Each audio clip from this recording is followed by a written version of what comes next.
Good morning, everybody.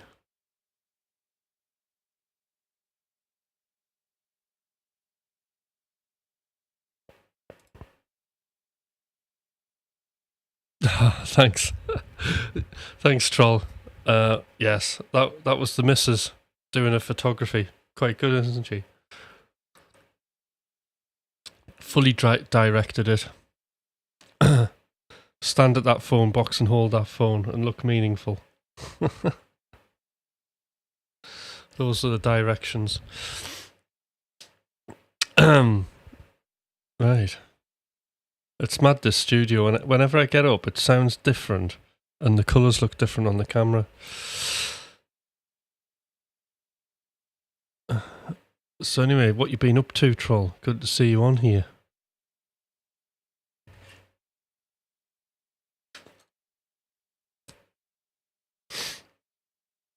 I don't know if you caught any of the other sessions where I've just been not doing music and just talking the whole time about various issues concerning music.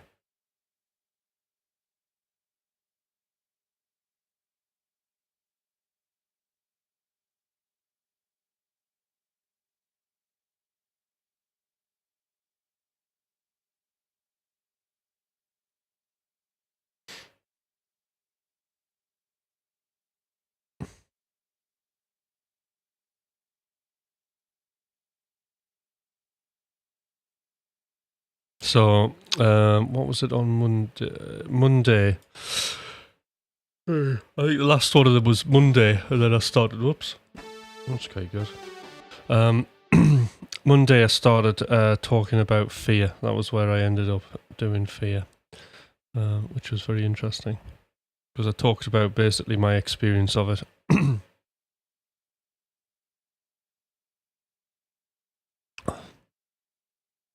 That's fear in music, anyway.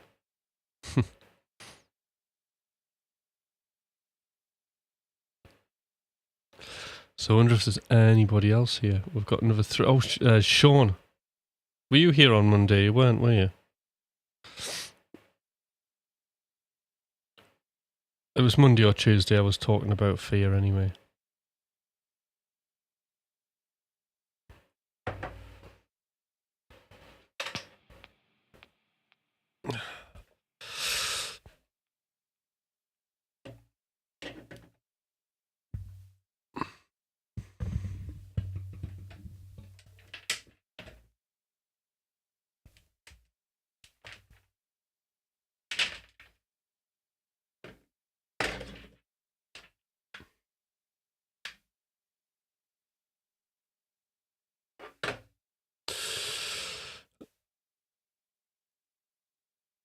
You might have missed it, yeah. I mean, in short, what fear is about, especially like in music, right, is it's just going into the unknown, isn't it? In other words, it's a lack of data. That's what it is. And that's part of like why I always say, oh, well, let's just keep keep the process part of it when you're creating music. Stay in the moment, But when we ever get into like different situations and stuff like that, then obviously we don't really have any data. And I suppose one of the ways around that is to plan as much as you can. And this is why. I have. The automatic music machine's great because it deals with so much fear. It takes, just turn this mic. It takes so much of the fear away from the process when you think about it. So all of the things that we can plan and can control sit within that machine. And to the point where, those of you who've, done the coaching with me,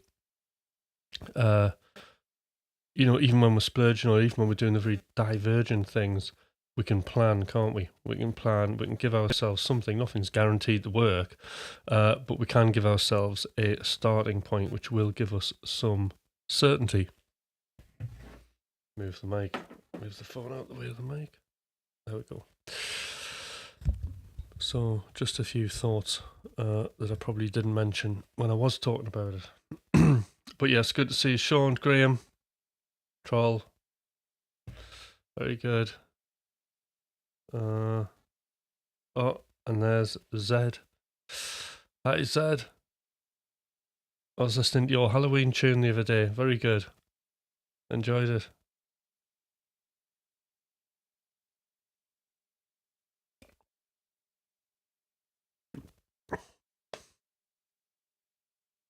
Excellent.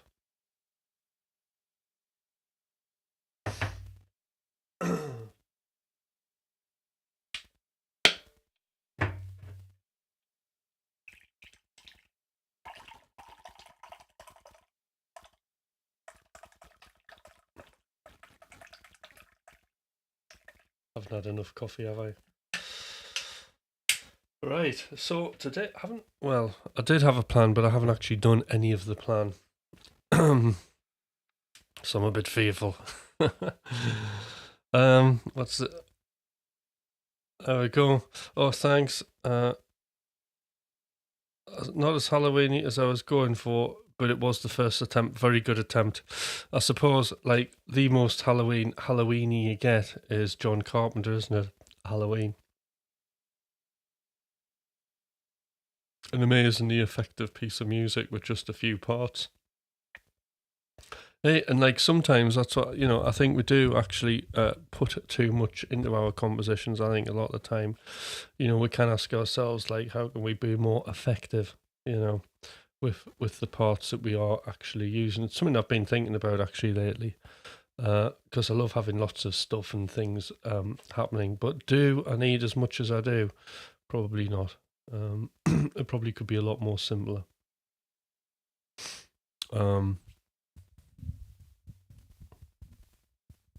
So I'm working on it.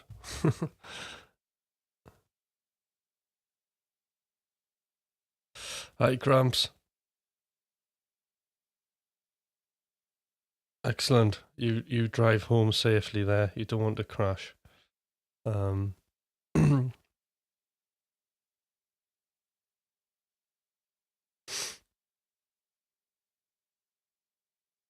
So yes, so we did Fear, and then we did a little bit of music. We did a discovery session, which I thought was very good. Just a very basic, quick, dirty kind of game that I played, where you just write notes associated with the piece of music that you're listening to, and then to describe them, and then you just write down the opposite, and then you try and interpret that in your music making. All right, here we go. Now, this is more like it. So I've got a plan now. I'm feeling less fearful. I have a favour to ask. Would you mind doing a quick dive into how you'd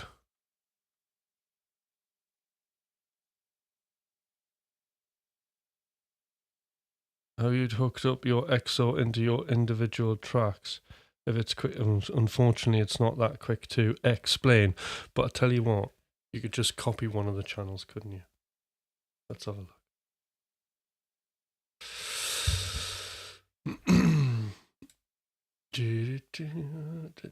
Right, so what it's all to do with, okay, the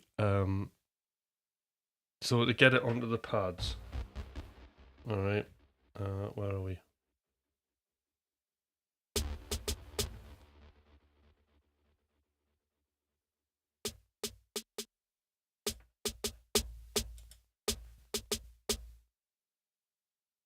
Is that? So what you got to do is you got to hook the MIDI up. So if we look at the kick drum, so that's the kick drum, and then we've got the EXO drums, and we've got OX selected in these drop down menus. Okay, so that's like the top one, and then we've got the drum kit selected, and then for the audio, and then that'll get it onto the pad and route it into a channel. And then on here, you're just selecting the audio output, and then it comes out. So that's all you do, really. And then all I've done is bust each group together. So we've got kicks bust together.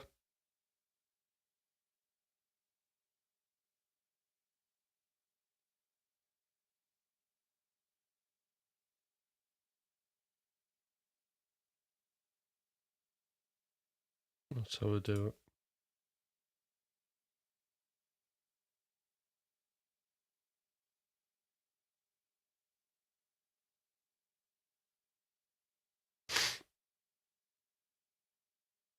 Oh shit. Do you know what it is? This is... wait a minute.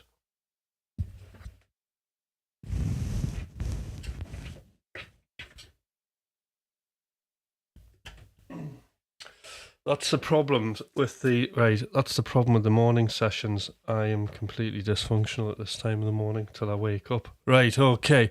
That didn't happen. We'll just edit that out in our brains, right? However, my Stream Deck's decided to not work. So you have to give me a minute here.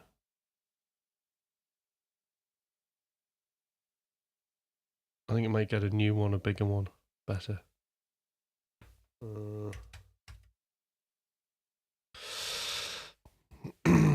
It'll work. It just needs telling. There we go. Me. Right here. That's got it. There we go. Yeah, I've seen a new... right, with the audio, it's potentially something I need to think about as something a little bit more... Yeah, I mean, I've been looking at those kind of live audio interfaces to see if I can cut down latency and, you know, and what have you, but it looks good. I might try one. But actually, I think I need something with more buttons on it. Right. Okay. So, get your drum rack. Drum rack goes in there. All right. Sorry, goes in here. So that's just a group track. So we've got our drum rack. And then with the channels, forget these because you can group tracks within a drum track. So the key here is these external instruments. So you just go to your MIDI tracks, and you get an external instrument. And what it is you drop these external instruments on.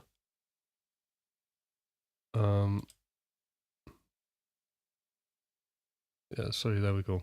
On the drum rack. So you drop the external instruments on each one of these. Okay.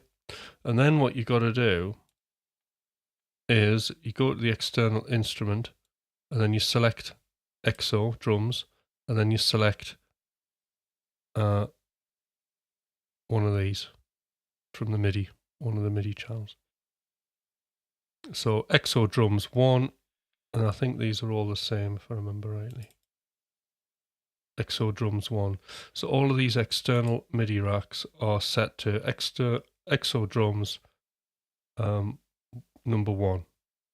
And then the next thing you do is you go to your audio from and you just select the output for that instrument within the EXO, and that's it. And you're pretty much up running. And then the other things you can do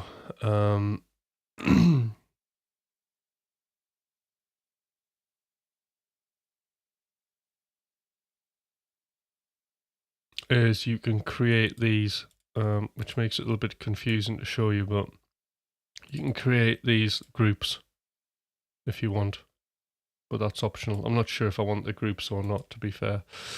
But you can group the two kicks together. You can group like all of your tops together. You can group the flex together if you so wish. But I don't. I probably might take that out actually, because I think it's just adding more kind of confusion to everything, and I don't really necessarily stick to basically that kind of form, the way the kits are. So, does that help, Sean? The secret is the external MIDI instrument instrument thing.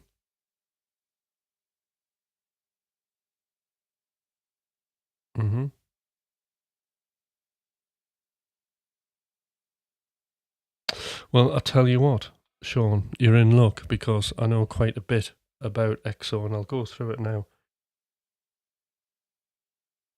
as you're asking.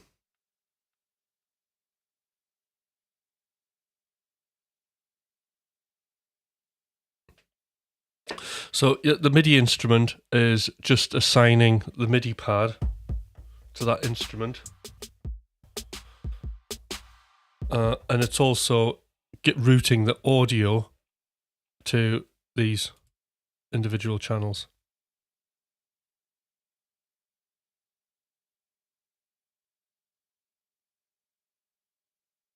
So I just thought I'd be a bit flash and I'd have kind of everything on here so it matches, but you don't necessarily have to do that. I mean, there's another way you can do it. The other way I do it is I just have audio channels.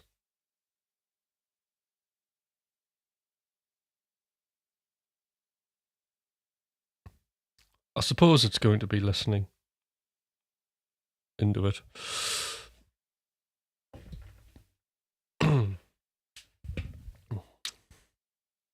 Okay, there is one other thing though, Sean, and this is like really important. Within drum racks, you have sends and returns. So, for example, if you notice, I have all these sends and returns that come up. These won't show up unless, right, you go to your drum rack.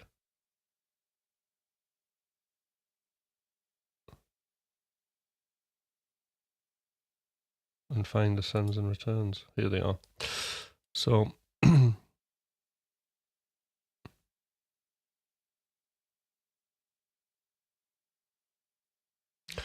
then what you got to do with these, right, is you have in and out.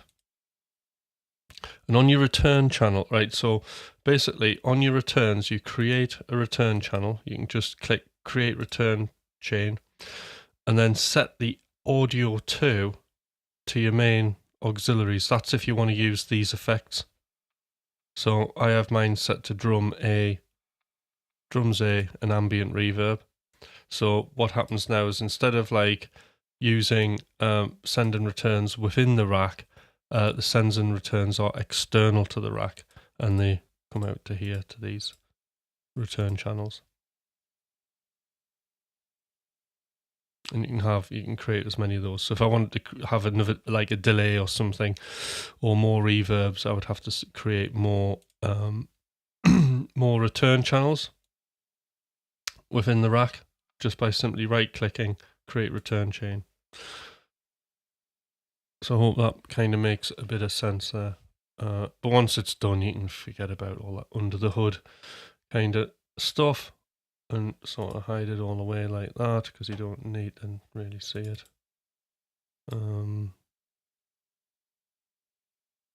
Yeah.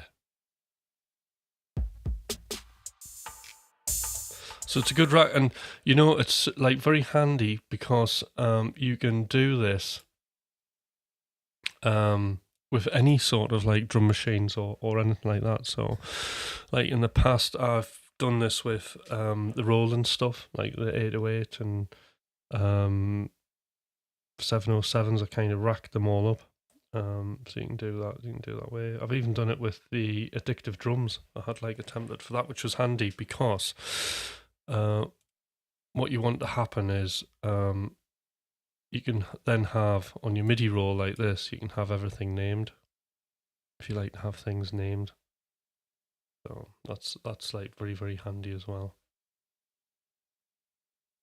And I mean, if you just wanted your drum roll to come up, you could create a dummy MIDI track and do that. And just move it out of the way and fold. There you go. And then you've just got the drums, which is a handy little technique to do.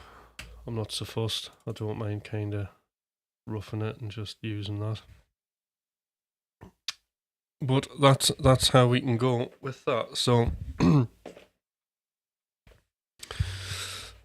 making drums on XOs are such a pleasure, though. I've got to admit. Right. So one thing I do with this, right, is I have like a template startup thing. So we can go on favorites.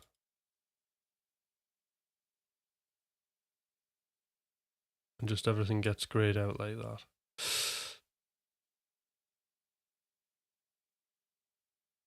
Oh, the other thing you'll need to probably do is assign all of the outputs. So you'll have to have these on like one. You go, yeah, Sean. So once you with your rack set up here, you're gonna have to set EXO on their bus outputs 1 to 8 as well. It's coming back to me. This is something I always have set up. I just have all of the individual pads set to 1, 2, 3, 4, 5, 6, 7, 8. And you'll not be able to use your master or any of the internal effects on EXO. So I don't ever really bother with those as well. So I hope this is making sense actually. And that's it really. So that my startup template is literally grayed out because there are no sounds on it whatsoever.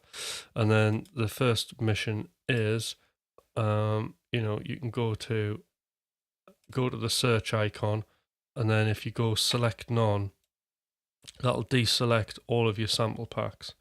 And then what you can do is you can just select something. So I've got the Boy Wonder, the trap drums, because I thought that would be quite nice to do. And as I'm forced to listen to hip hop in the car on the school run, I've kind of succumbed to it a little bit. So here we are. And then the cool thing about that is if you just have this window, we can go kicks.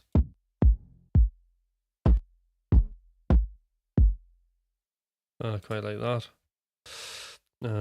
Snares. Quite like that just for a clap. There might be a better one than that, but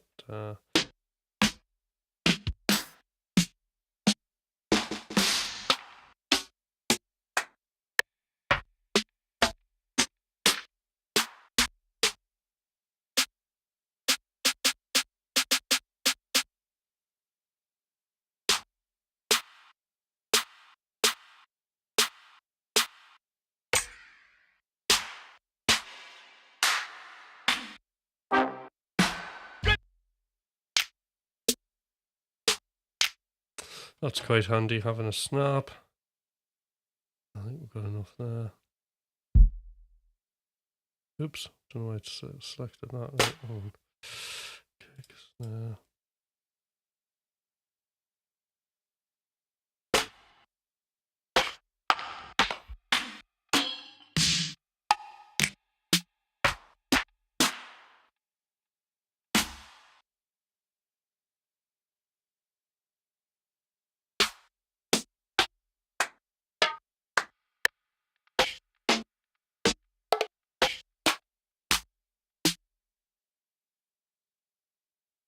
Okay.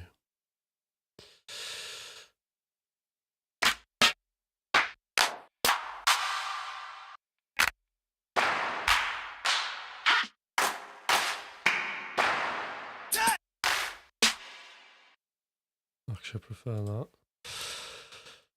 Right, hi-hats. Very good.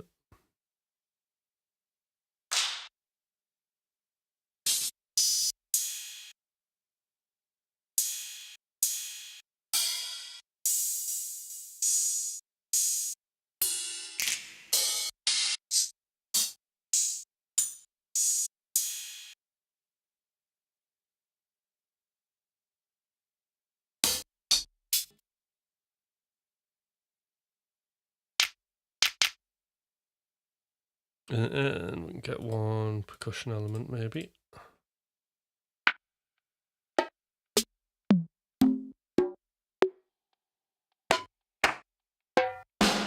No.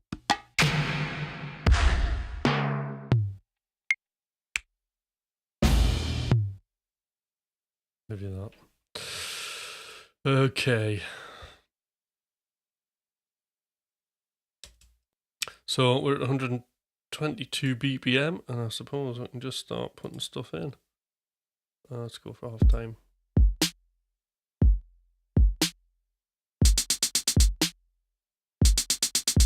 So that hi-hat's 2. Right, let's look at this to the whole side.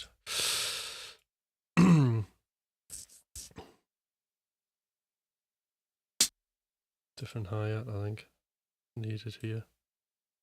Right.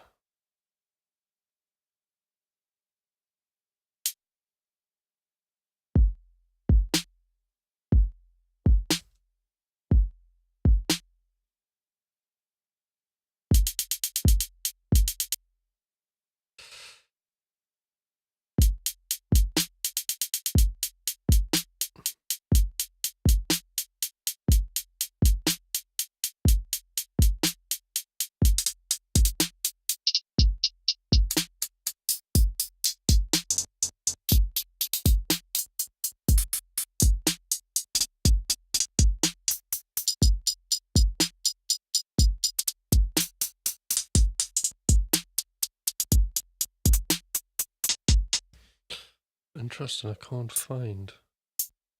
That's gotta be it. Alright, that'll do.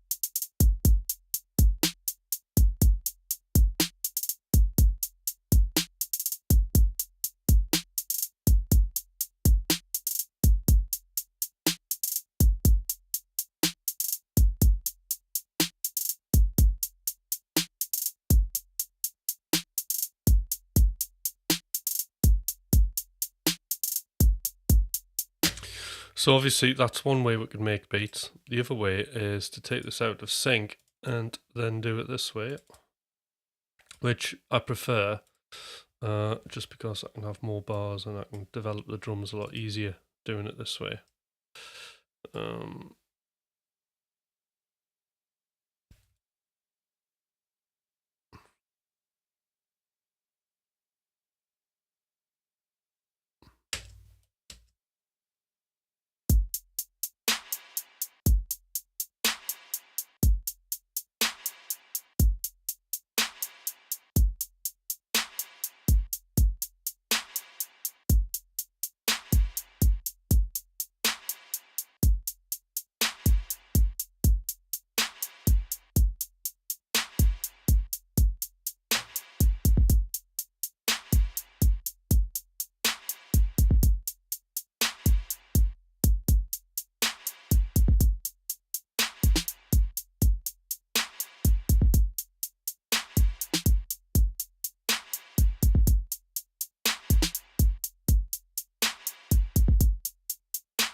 Okay.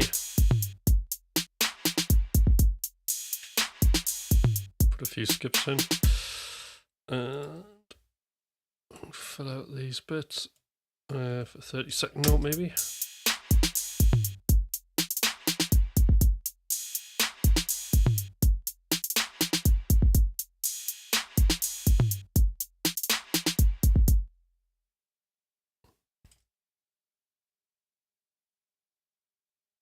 Let's try 64th here.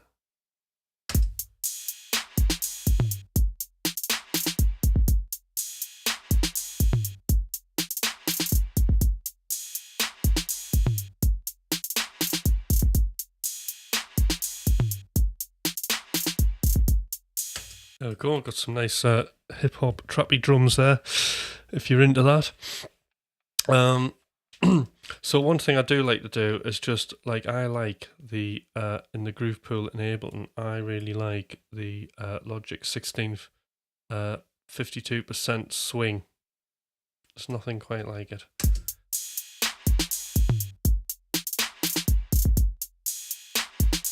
It just takes the edge off things.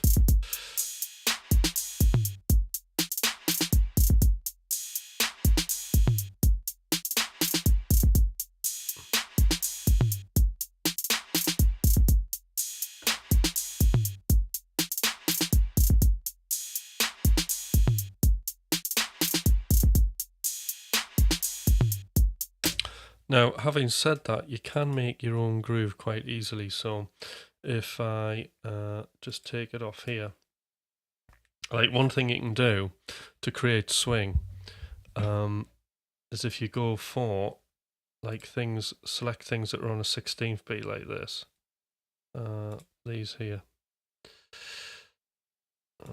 So this one and this one and that maybe. And we'll just move them back.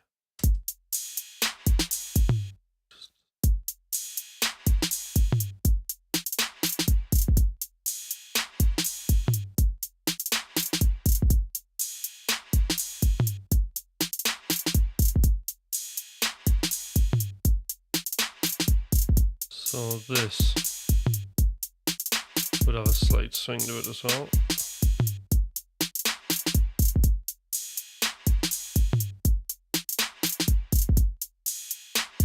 And then you can move things like claps forward a bit.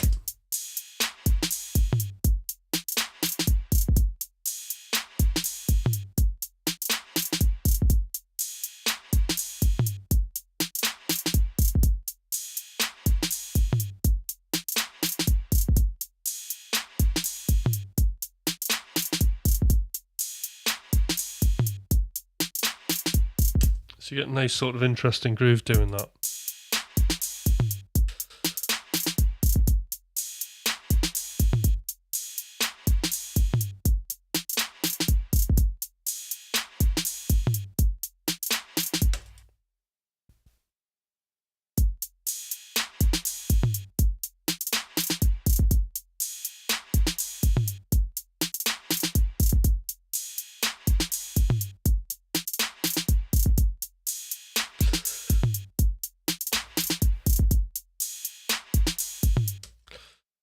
Okay, let's have a look what we've got here.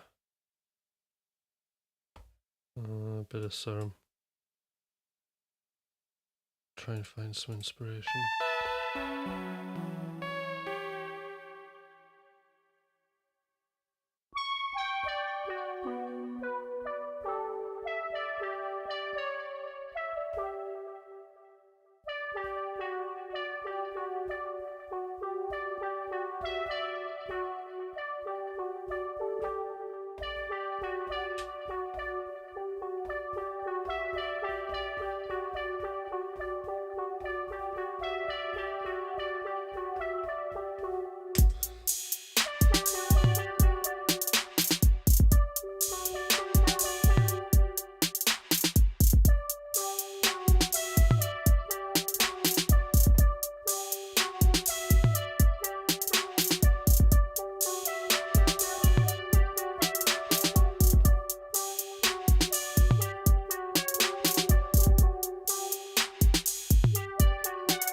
Right, some stabby chords here. Right, what's happening in the chat? Right.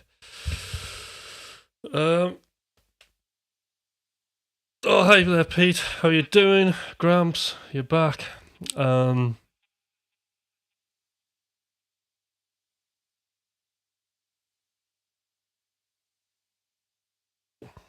Right, so before I move on to the next part of this.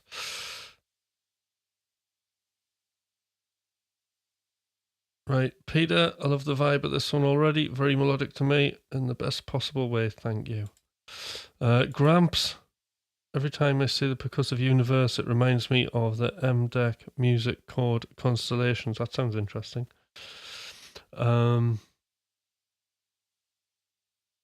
Which looks like an amazing tool. It is actually, it is really, it's like so simple, the idea, isn't it? But amazing. I mean, being able to access all of your single shots in your entire library in one view is amazing because whenever I'm going, like, working just in drum racks, I've got to go into the menu and open folder after folder, especially if you're getting your samples off Splice. A lot of the sample libraries are in multiple folders of things, you know, so it takes you a few clicks to just to get to your snares, which is like, you know, it's time. Hi, hello, yes, of course, Enzo. Hi Tim, I'm here, but the internet is down, so I might not be able to do the whole viewing session. Well, hopefully you will. It's Enzo. Very good. Excellent. So I was corrupted into doing melodic trap hip hop by my daughter going to school run, making me listen to Easy G, Tumblr Girls.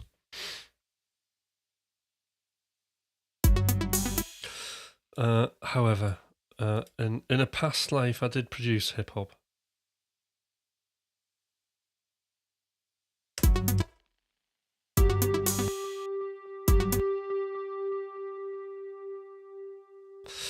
Oh, that's not going to work, is it?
Out of control.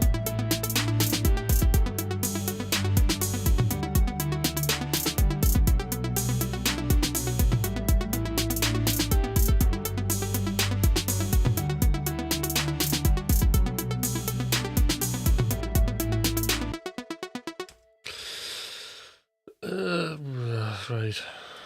Let's do something with this.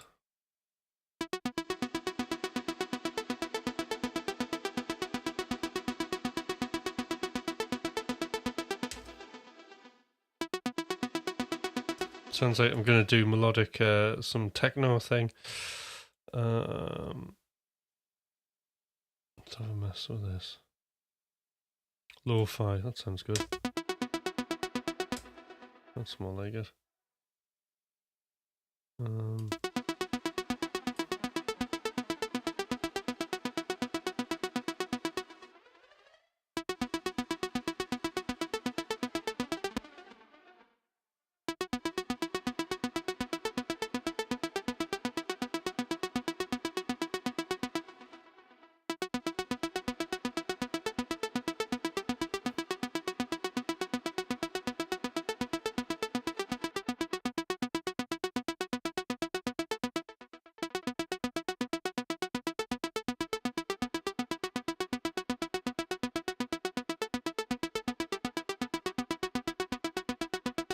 oh, starting to sound promising, that.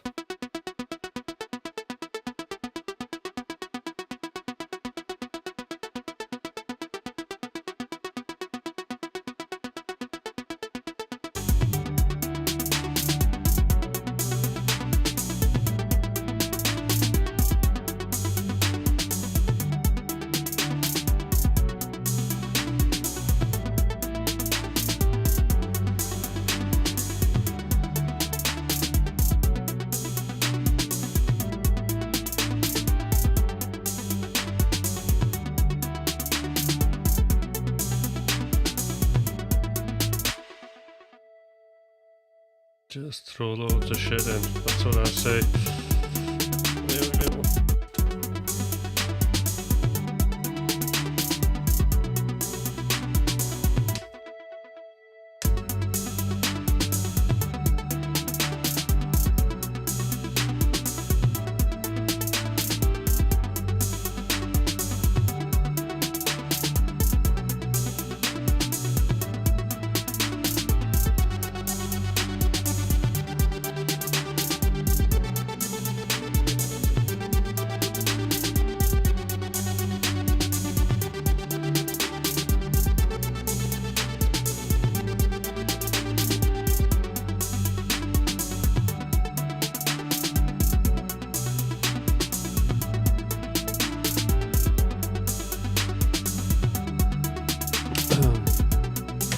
Well, might as well splurge lots of sections. Alright. Bella, sorry, Enzo, do you have a downloadable template of your setup on live? Right, well, you could, yes, I don't have a downloadable version, but this is the thing, right? I have to explain about this. I can't find the chat now. So this is a very important factor to consider, Enzo. I could give you this template, but this template, right, it looks quite big and quite complicated, but it's something.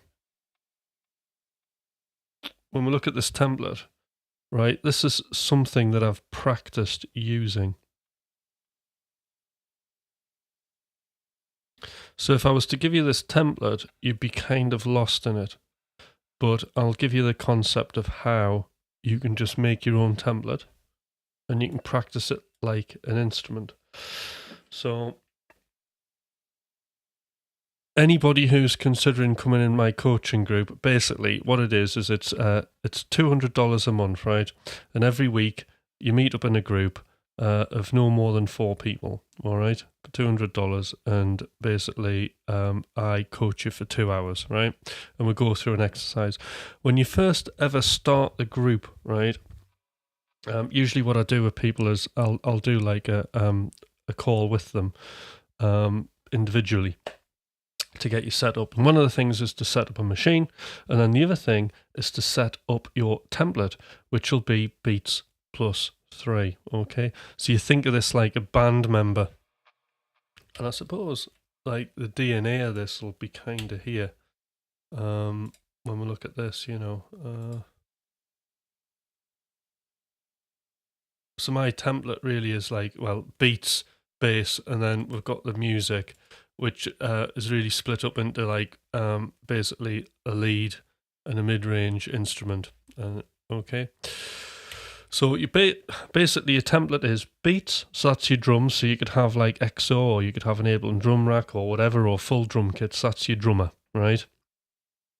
Then you want your bass, so you just pick a bass. Now the thing that I do for my bass, I've got several options here now for different circumstances that I can end up in.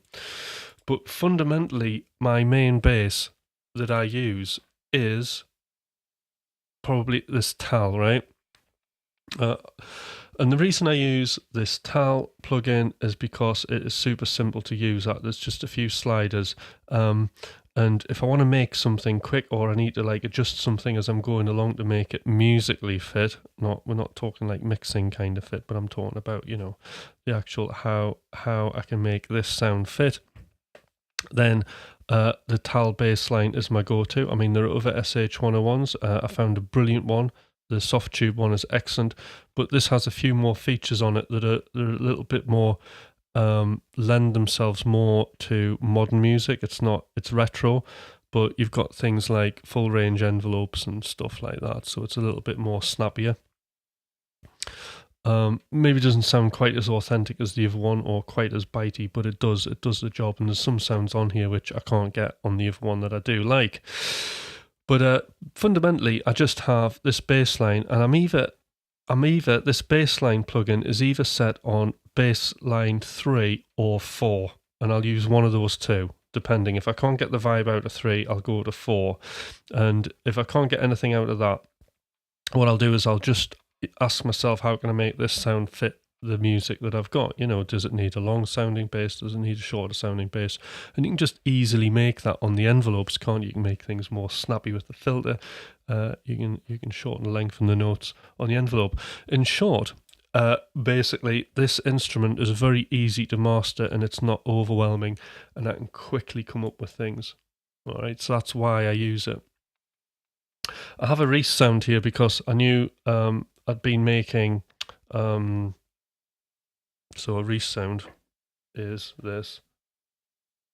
I mean, I have a Reese sound because I've been making breakbeat and like I'm doing hip hop, so you kind of it's an easy way to sort of get the bass that I like, and that's it. And I do have one of a random channel where I can just add things in because I fancy messing about with them. So I just have a random thing at the minute. The Juno 60 is loaded into that, which, you know, don't necessarily need, but it's there. So bass, so you just have one bass, and then you'd think about, right, you need a lead instrument, so you might have like one synth for your lead instrument, or it might be a guitar, and then you'd have one thing for your chords, and that would make, you know, a mid-range instrument, and that would kind of be all that you would use. So when you think about it, you've got your drums, and then you fill in the frequency bands with bass, middle, and treble. Now, what you do is, every time you do a splurge, so you do a quick idea or whatever, you're writing an idea, you have to do a wins, problems, opportunities. Now, this is really important to do your wins, problems, opportunities. I do them most of my sessions, right? So, and I do them for everything, for like this live and the video, you know, all that kind of stuff, right? I'll do wins, problems, opportunities. So the wins, very important to do your wins first. You know, if you've had a bad session, okay, it's very easy. As human beings, we always just focus in on the negative and beat ourselves up. Now, we don't want to be doing that, because it's less likely that we'll want to do our next session. It will, you know, it'll just feel hard. The first thing we'll think about is like, you know, the struggle, and we don't want to be thinking about that. We want to think of our music making like a fun game when we're at school at lunchtime playing with our mates, you know.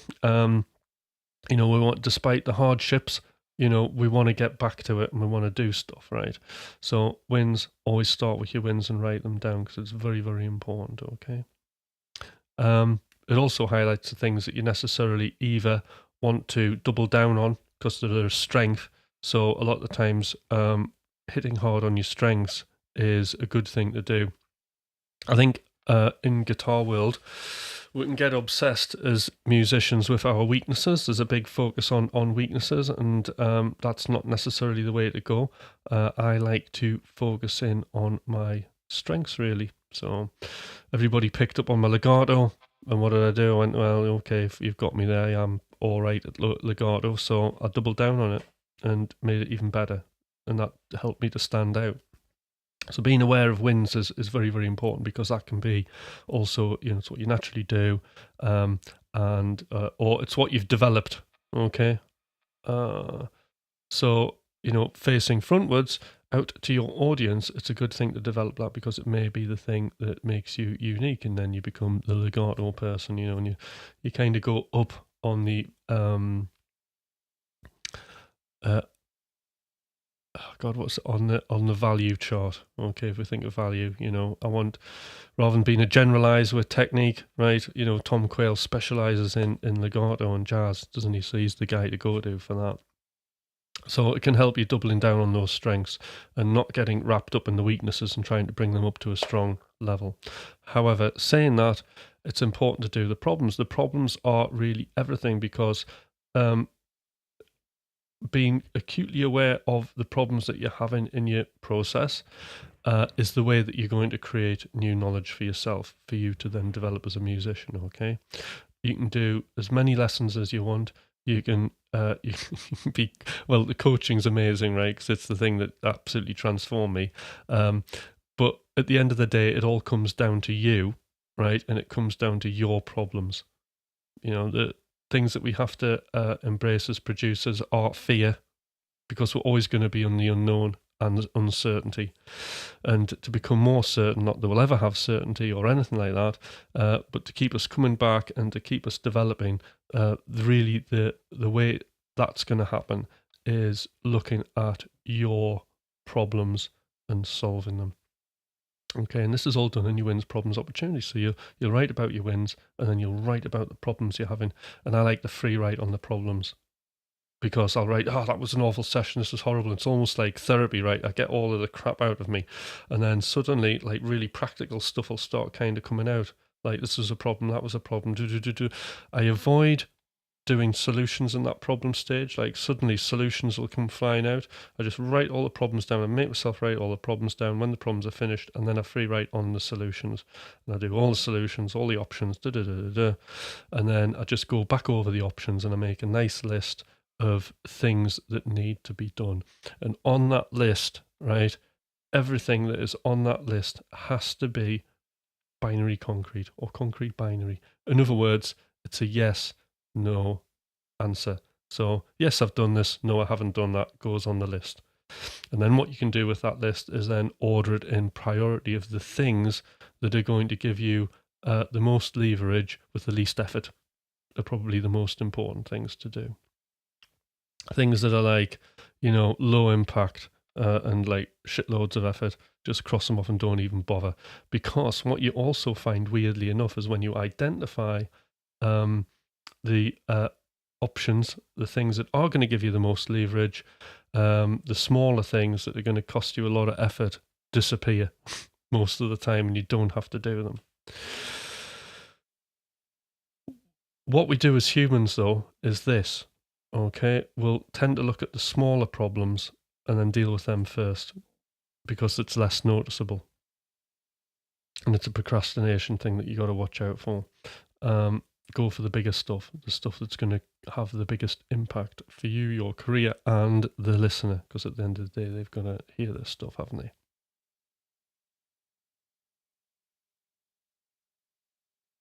So I hope that helps. And so is that clear about the template? Now, the other thing about the template is when you've done your options, then you can upgrade the individual instruments. You can say, like, okay, drums are sounding a bit too dry. I'm going to give the drummer a reverb. So think of them as people. Drummer, you're getting a reverb, or actually, you can have a compressor for your snare. All right, have a snare. You can have a compressor. In fact, have a compressor in the digital world. You can have a compressor on every kit. All right, don't go too mad though and get lost in a compression rabbit hole. This is just an example. Or you could say, I'll give you some saturation, and then you can go, right, guitarist, you can have an octavator pedal, and I'm going to pitch it up an octave so it's more like a lead sound that you can make with melodies. And chord guy, you can have like a chorus. So, and then you just upgrade. Now that upgrade that I've just gone through my head as an example would be something that you can do from your options in 5 minutes, upgrading your template. And then guess what you do? You do another splurge, all right? And then and then you do your wins, problems, and opportunities, and then you see what other needs your players have. So it'll be your synths going like, I want to be like a guitarist. I need a distortion. So you get your polychrome and you start sticking it on a synth, you know. So you're upgrading these instruments, and what you find is these instruments become unique instruments to you because you're starting to put in your own processing, rather than just, I'm bored of this instrument, I'm deleting that one, I'm just going to put this new one in which I've just bought and don't really understand, and I'm going to splurge with that. You're not developing yourself with these instruments in terms of mastery. You're not mastering anything, okay? There's no mastery in that. You're just using something else and flicking through presets. Truly, how music is made is discovering it. Okay, and if you're discovering a piece of music and the music needs this thing in your head, right? You can at least approximate it, can't you? Go, I need a short sound. So you make a short sound. Well, something like a Juno 106 or something that's easy to do. You can just get a saw patch and you can just make it into a short sound, and then you can go, right, well, the saw's not kind of working, it's getting lost, I'll change it to a square wave, and you change it to a square wave. But you've also got this complicated chain of processing that you've made that you know how to use. It's all racked up, right? And then you can start adding stuff to that saw wave and make maybe a simple sound into a complex sound. That's our journey towards mastery, and that's our journey towards trying to become unique. So that's very, very important. You're not going to become unique by just using like the synthwave preset pack, you know. Although if you use a Juno and you're going to use those standard sounds, you are going to sound similar, but that's okay, because you want to be in the ballpark of your genre, don't you? Especially if you're label whoring. You know, you want to be you, but then you want to be able to play with the artistic manifesto that's been laid out. So I hope that makes sense. It's really important, like with templates, to start small. All right. So I mean, there's a whole industry out there. You'll flick on Instagram and there'll be like this amazing techno template that's just like, oh, if I made that piece of music, I'd get signed. Well, you wouldn't. You'd sound like all the other people in a bad version of the thing that they've made. You'd also get that template and you'd be confused about what was going on. You also probably wouldn't agree with some of the pre-made decisions that are for you because you now don't have any control. Somebody's made loads of decisions. So from the get-go, right, worst case scenario, as an artist, right, you're being reactive to what somebody's telling you to do, and it's just awful. And they're not even there in the room. You're being bossed about by a template that they've made. Well, don't do that. Just make your own template. Do your wins, problems, and opportunities.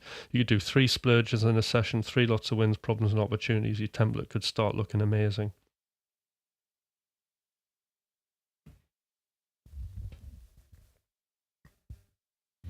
Oh, what's that bit of, like, is it the Nashville music theory thing? You know, where they have the rules of 3, don't they? That they reckon that... which I think is true. The human brain can only take in like 3 things anyway. Apparently pickpockets, like when the team up work off that rule.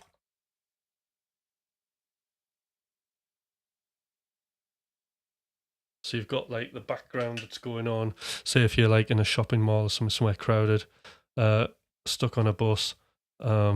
I think it works like this. So you've got the background noise of the bus. Somebody bumps into you. That's one thing. Another person goes, are you all right? So you've got 2 distractions plus the background. The other person steals your wallet.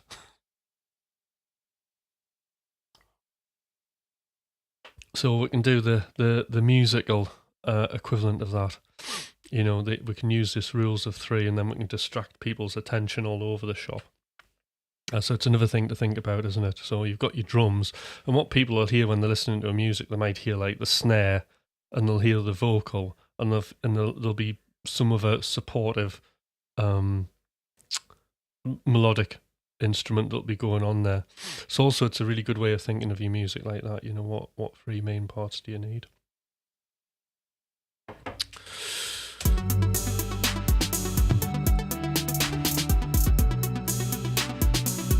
Obviously, with this piece of music, I've completely ignored that.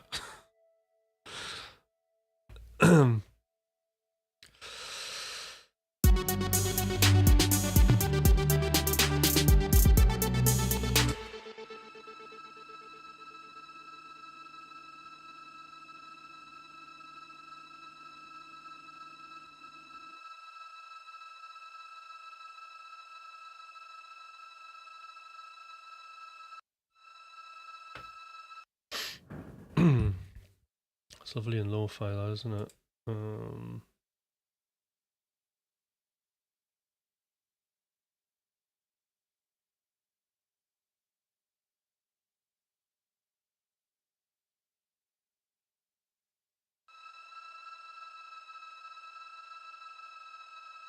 There's some pitch drift on there as well. I mean, that works wonders, doesn't it? What about on this ARP?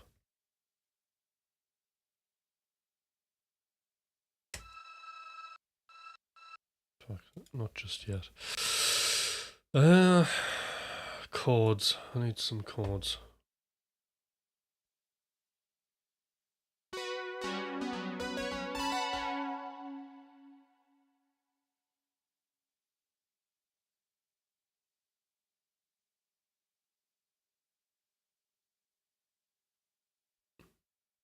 Now I'm going to quickly save this. Right, I'll come to those questions in a minute, Sean. In the chat, that's if they are questions. Hold on, can't read them from here.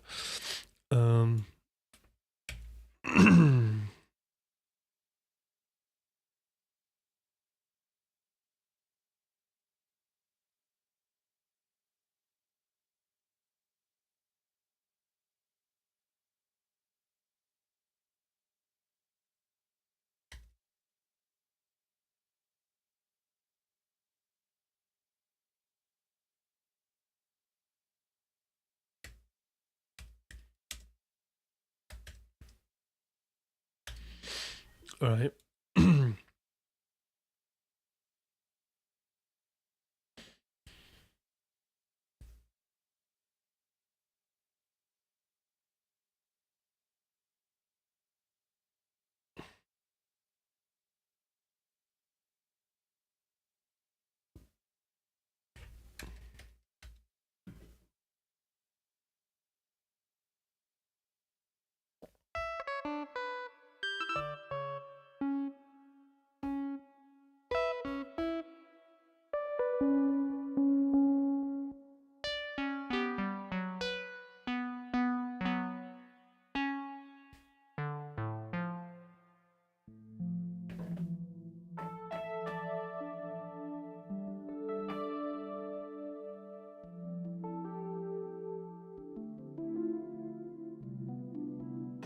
Right.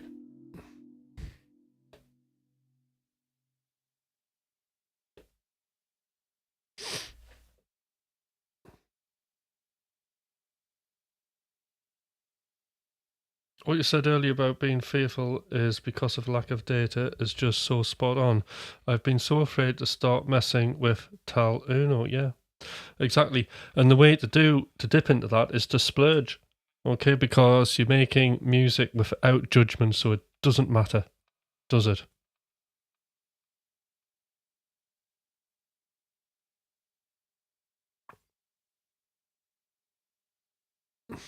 Oh, there we go. Gramps has summed it up.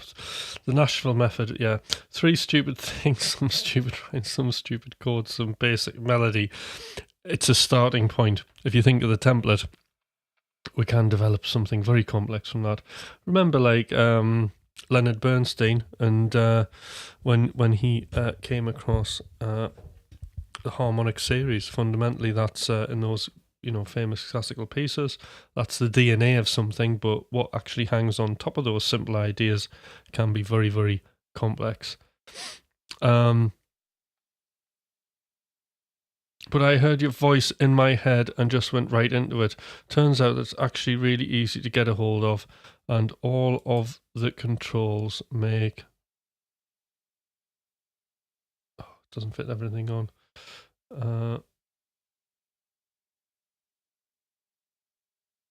really easy to get a hold of, and all of the controls make total sense now. So there you go.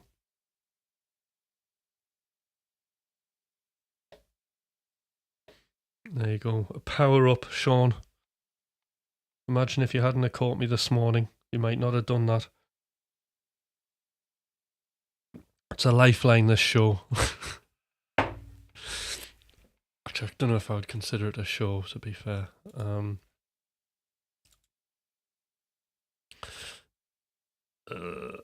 So, basically, due to my lack of keyboard playing, we're going to bodge in some chords, right?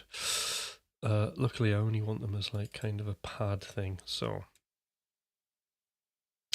let's start. So I've got an octave, first inversion, minor and major chords.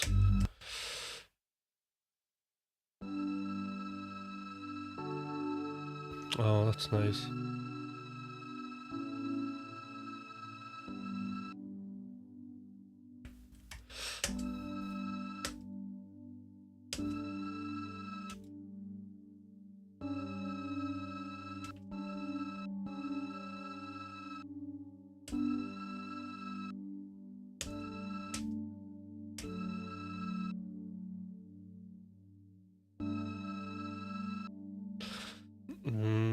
Right. G. It's quite a nice chord, isn't it?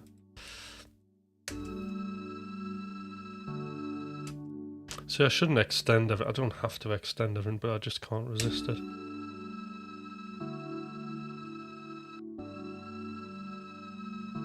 So you got a little bit of a melody there in the chord. So go for B minor 7. So I've just dropped that root down. So that becomes a 7th.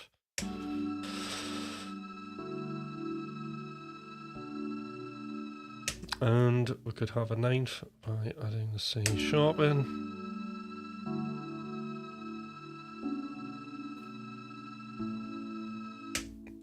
Lovely. And what else could we have?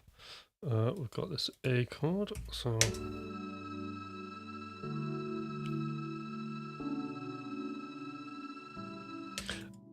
that's a dominant 7th chord. I don't. Oh, Pete says it really is a lifeline on top of a mountain of such advice. Great. I just don't know how I'd handle my mornings without it anymore. Brilliant, Pete. Thank you.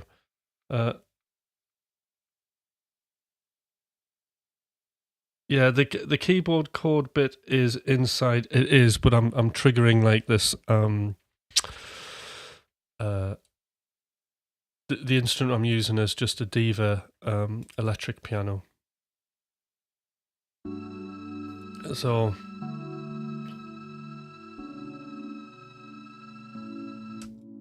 these are. Oh God, this is a similar chord progression. What's that track? McRock Hutch track. I've used this before.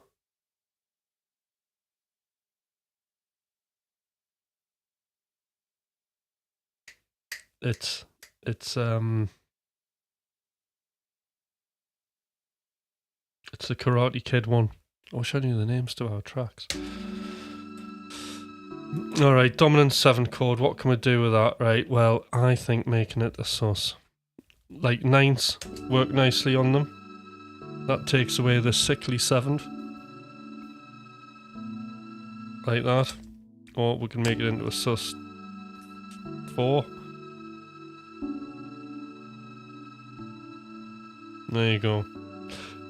And that carries nicely onto the first chord. Let's put the 3rd in as well. In fact, let's put all the notes in. Too much. Take the 3rd out. Take the root out.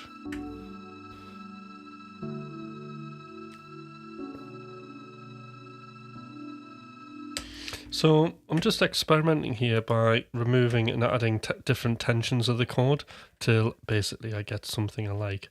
Another thing you can do, sometimes works, is maybe that we can put the 7th in, and it depends what we sit with that 7th and where it, so it could go up here.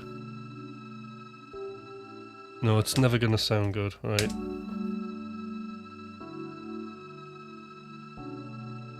I'll put it up.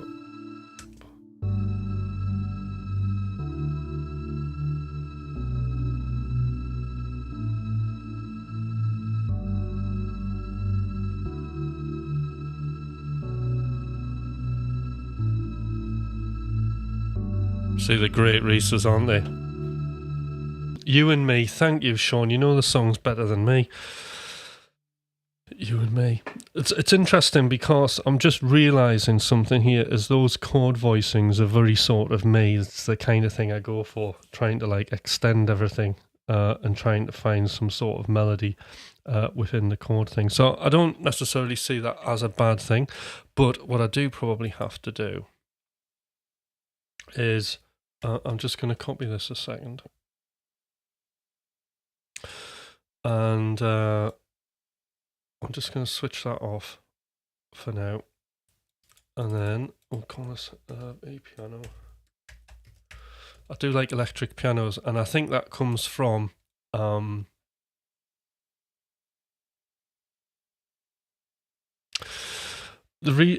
just been doing I've just set the first part of this like task in the coaching group, right? So what it is I've asked everybody to pick 10 songs that outlines their music history. And then what we do is like not their, just music with other artists. So right from when they can remember music as a very small child to now, and what were the most sort of significant bits of music to them. Like we do various, like we use that for material for various things. So one of the things that I had in my musical history was John Carpenter. And one of those songs is Escape from New York. And I loved the sort of sad, melancholy sort of electric piano things John Carpenter would do in that. And I think a lot of those sort of tensions in the chords I just instinctively do, and that's where it's coming from. Because I loved that as a child, pre me doing music. I was very young, too young. When I kind of stumbled on his stuff, But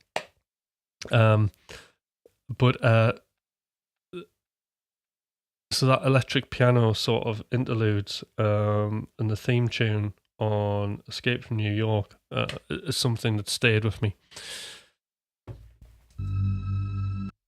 And of course, you use that as material.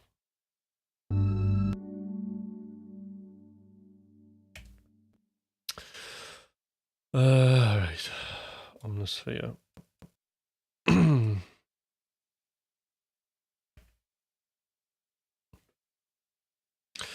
Which needs updating. Honestly, keeping up with updating stuff's just pain in the arse. Right.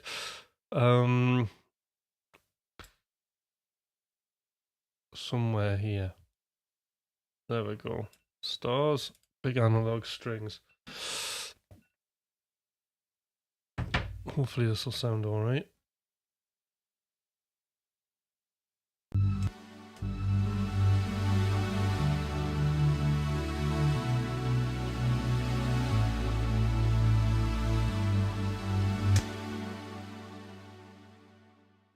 Very big and silky, aren't they? Let's chain these together.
And then this is where finally I get to use the snap.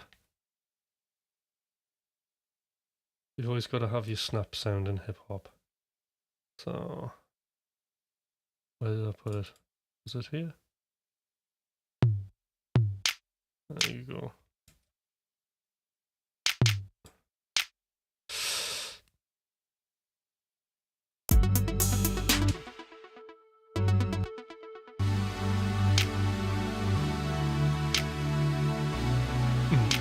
I don't want to.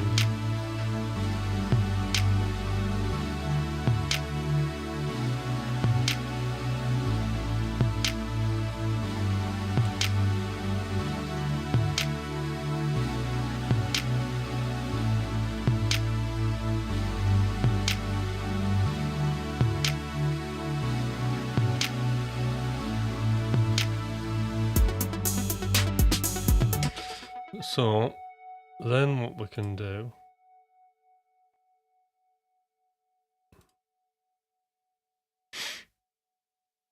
take away the tension string.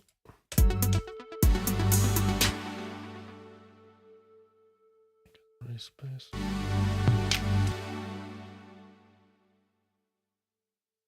Just get a different color.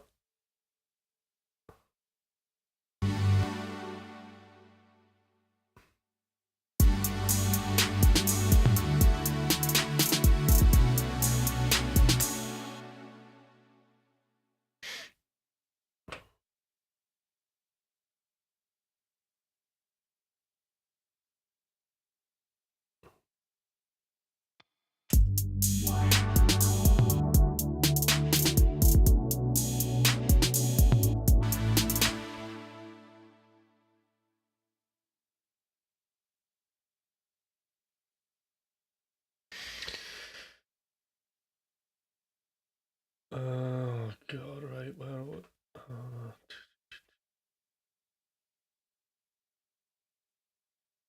Okay, let's put this into the clip.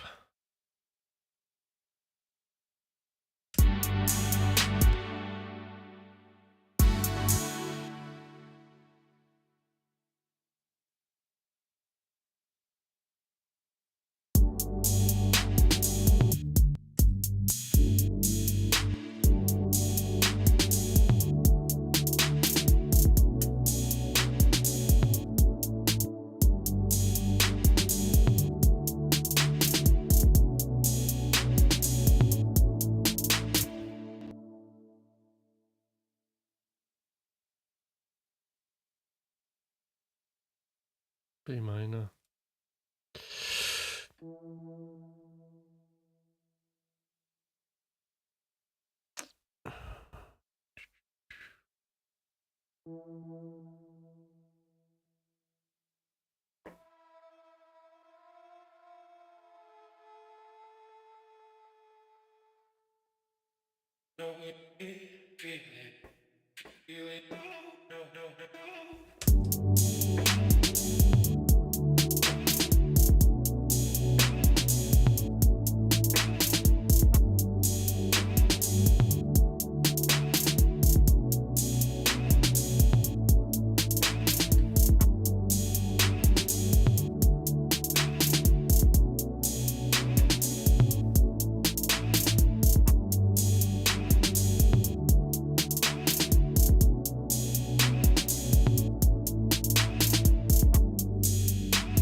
Let's see how that goes.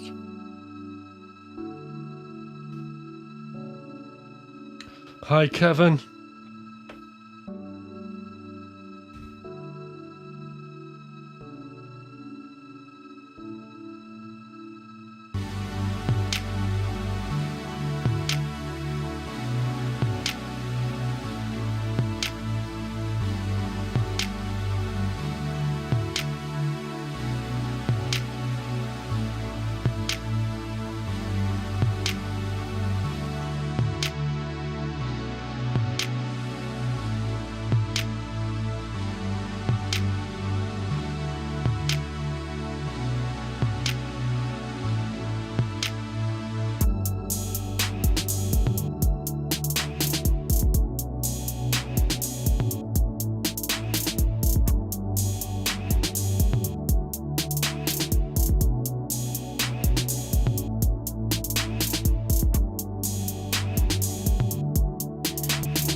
and put some sort of vocal hook on it.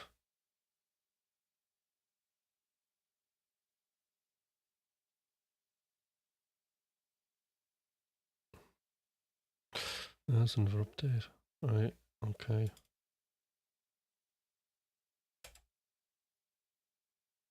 Randomly pick anything. That. Good energy, why not? B minor, up 4.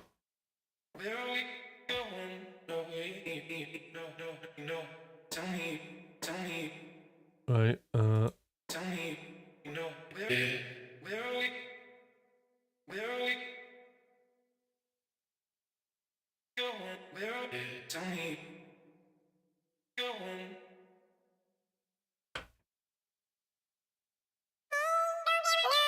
Jesus.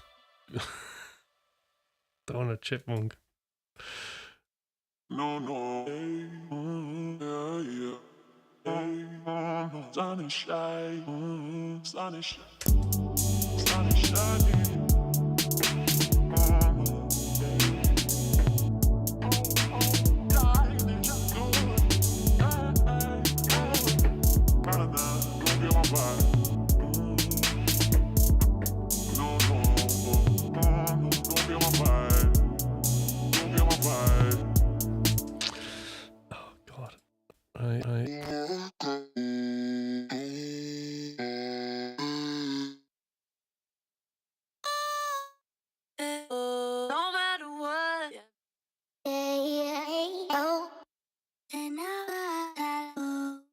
God, you know, the one time I need a mumble rapper.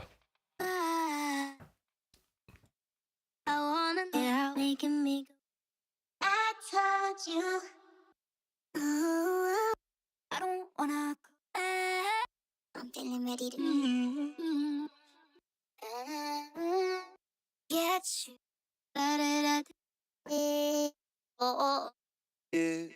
Going to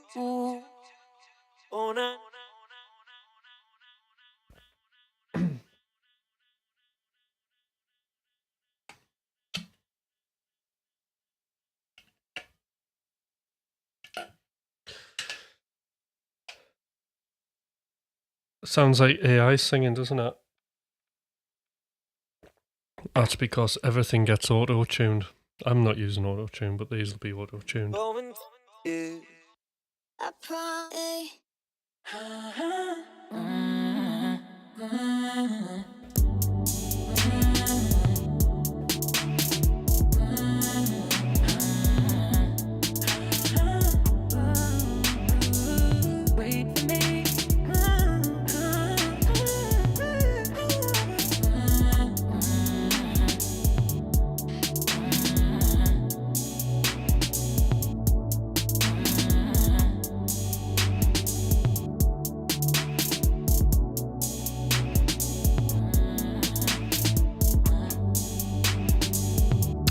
I'm not going to do that.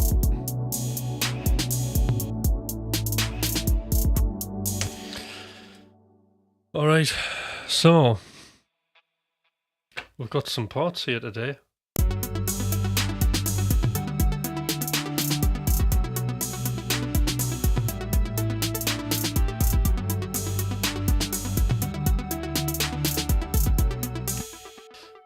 All right, I'll record them down and then we can bounce out.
Push the wrong button. That's the section I want.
Good, those crash cymbals.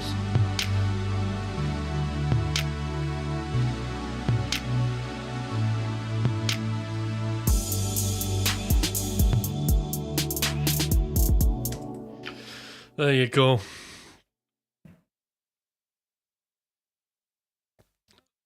So,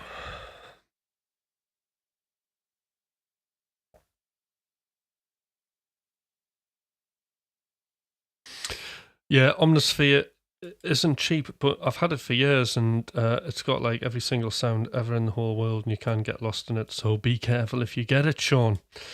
But it is an instrument for life.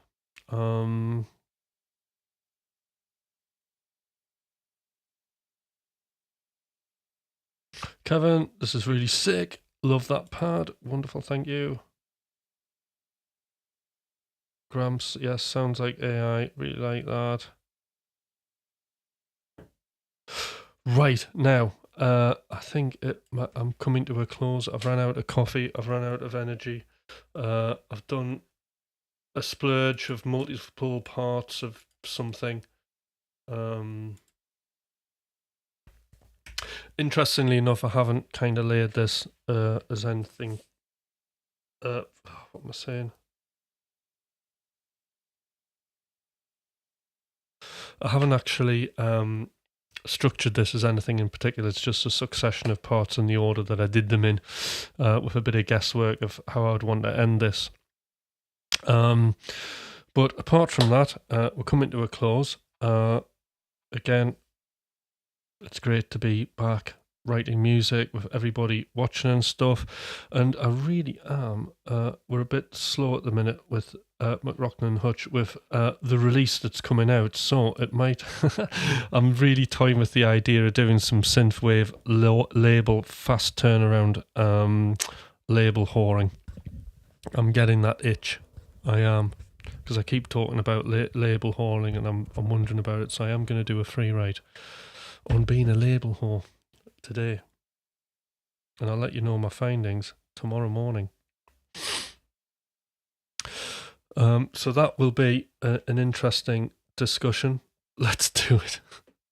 Becoming a label whore. I'm not sure what the end game is of it, apart from like just to get some closure on my machine, because there's like just piling up. But it'd be interesting to, oh look, you see, that's what's happened there. It would be an interesting experiment, wouldn't it, for people to see.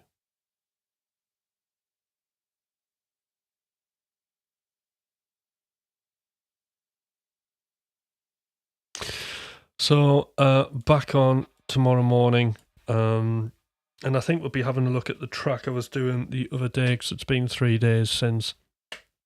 So I think we'll have a look at that, as it was something that would be still fresh in your minds from a discovery session. So I'll be following up on discovery tomorrow. Okay. All right, everybody, have a great day. I'll see you tomorrow morning.